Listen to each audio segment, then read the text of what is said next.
Greetings and salutations and welcome back to Colin Was Right.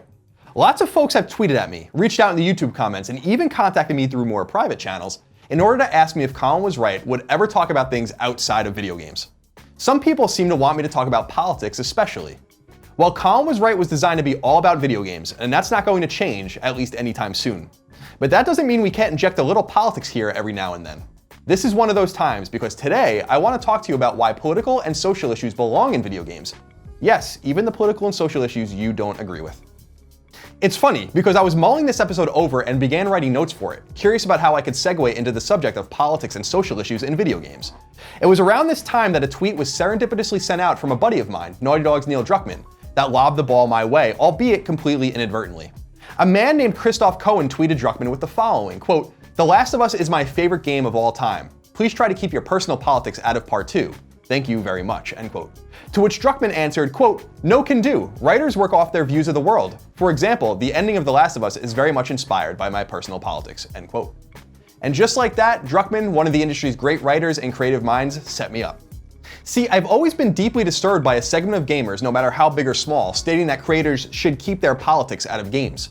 Why the hell would you want that? What a completely fucking drab gaming industry we'd have to deal with if we couldn't see shades of game creators in their work. Even when we don't agree, even when we don't see eye to eye, even when our viewpoints are challenged, even when a particular video game may not be aimed at us at all. If video games represent an art form, and in my mind games are most certainly art, then politics can be, will be, and should be infused into them. It's the idea that games should remain vanilla, inoffensive, and surface level that hold the entire medium back. And those that harp on about separating politics from games are basically asking for the art form to stagnate. There is no other interpretation. Video games shouldn't be made solely to affirm who you are, or to treat you with kid gloves, or even to care how you feel. It's worth noting that the word politics has a few definitions. Merriam-Webster defines the word in many different ways, but there are two definitions in particular I want to focus on. I'm not necessarily talking about politics here only in the Republican/Democrat mold, or having to necessarily do with the control of government or government initiatives. Instead, I'm using Merriam-Webster's fourth and fifth definitions, quote, "the political opinions or sympathies of a person," end quote, "the total complex of relations between people living in society," end quote. Literal politics are also important and also play a big role, but that's not the only thing we're talking about here. We're talking about something deeper, something shaded in gray, something more human. Has the gaming industry become too politicized in these regards? Perhaps. That's really in the eye of the beholder.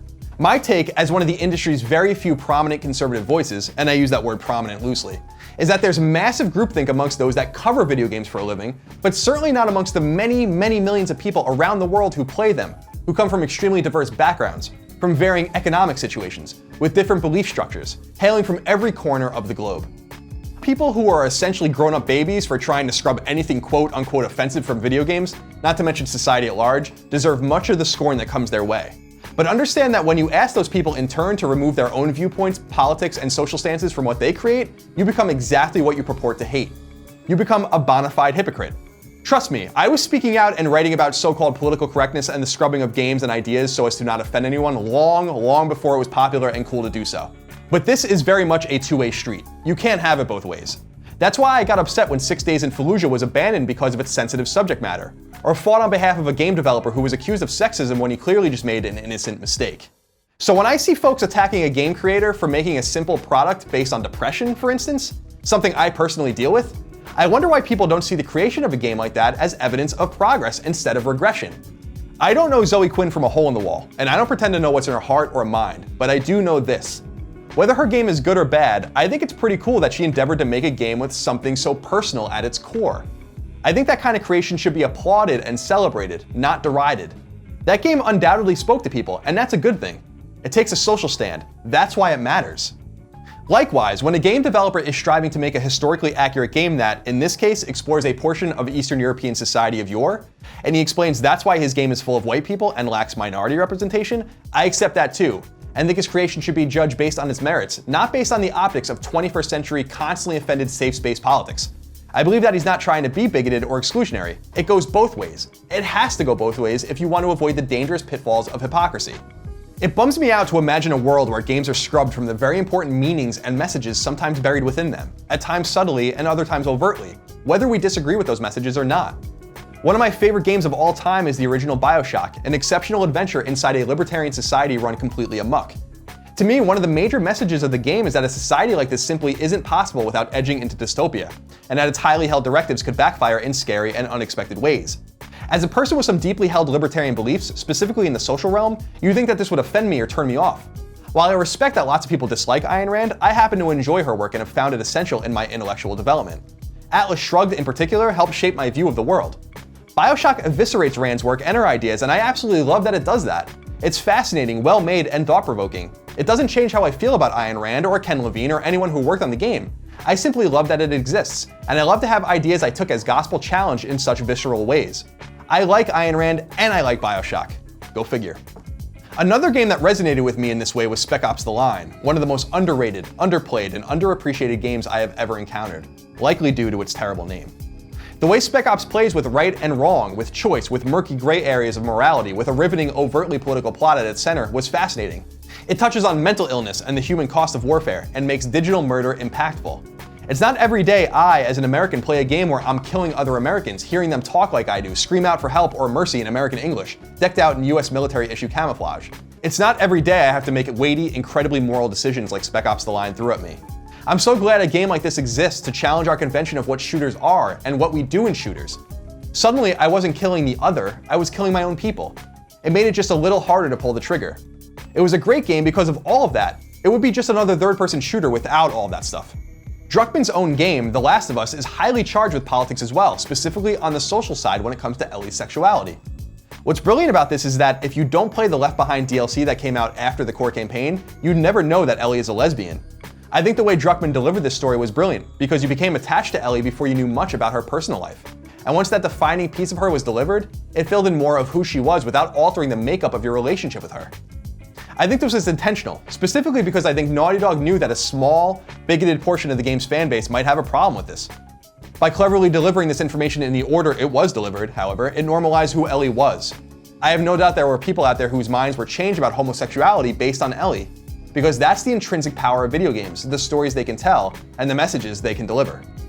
It's the same way I feel about the ultra-brilliant game Gone Home, which seems like a horror game until it decidedly isn't. A game that likely introduced some players to the first lesbian relationship they ever encountered in the real or digital world, and who spoke about them not in brash sexual terms or with dismissive, hateful rhetoric, but in terms of love and normalcy. Firewatch dealt with the emotional trauma of an ending relationship and the promise of something new on the horizon, something that ended up only being a distraction from feelings deep within your mind and heart. Virginia dealt with deep feelings of dishonesty and betrayal, all without one word said or written, a narrative told through observation as opposed to reading or listening. These stories all came from the depths of their creator. Their games became weightier because the creators shone through to the games they delivered to the world. Does every game need to have a social or political message? Of course not. There are plenty of games, most of the ones I play in fact, that have no meaningful message at all. For every hue I play or for every journey I jump into, there's a Castlevania or Mega Man palate cleanser, something that exists to celebrate gameplay and fantastical plots as opposed to the all too real and the all too relatable. But even games I love that typically don't carry much beyond blockbuster movie story weight, like Call of Duty, are starting to come around. Infinite Warfare, which I thought was one of 2016's best games, touches on themes of neocolonialism, jingoism, nativism, and xenophobia. That simply enriched an already great game. It didn't hurt it at all.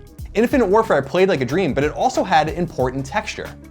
Let me get off my soapbox with one last message, a reaffirmation of what I'm trying to say once and for all. Politics and social issues, even the so-called dreaded social justice, have a place in video games. A prominent and essential place, in fact, if we're ever to get video games to the respected artistic heights of books and film. Video games belong in that pantheon, but getting them there requires us to take video games and their incredible narrative power seriously. That means that while you want to mindlessly slash things in an open field sometimes with no one beating you over the head with meaning, and while that will always have a place, that place is slowly eroding, and it should. I say to game developers everywhere, give me more of your perspectives, your meaningful stories, and your political and social views, even if I disagree. At the very least, it all provides vital food for thought and helps evolve our beloved medium. The only people who could be against this are people obsessed with orthodoxy and insistent on avoiding things that challenge, offend, or even hurt them. That's a lame way to go through life, especially when we're discussing fiction and not reality. People who attempt to scrub video games or any art or anything at all, in fact, of subject matter they deem inappropriate, uncomfortable, or unneeded deserve to be called out. Keep calling them out. Keep calling the babies out. Just don't become one of those babies yourself. As always, thank you for watching Colin Was Right, and keep your feedback coming. I'm reading every last word of it.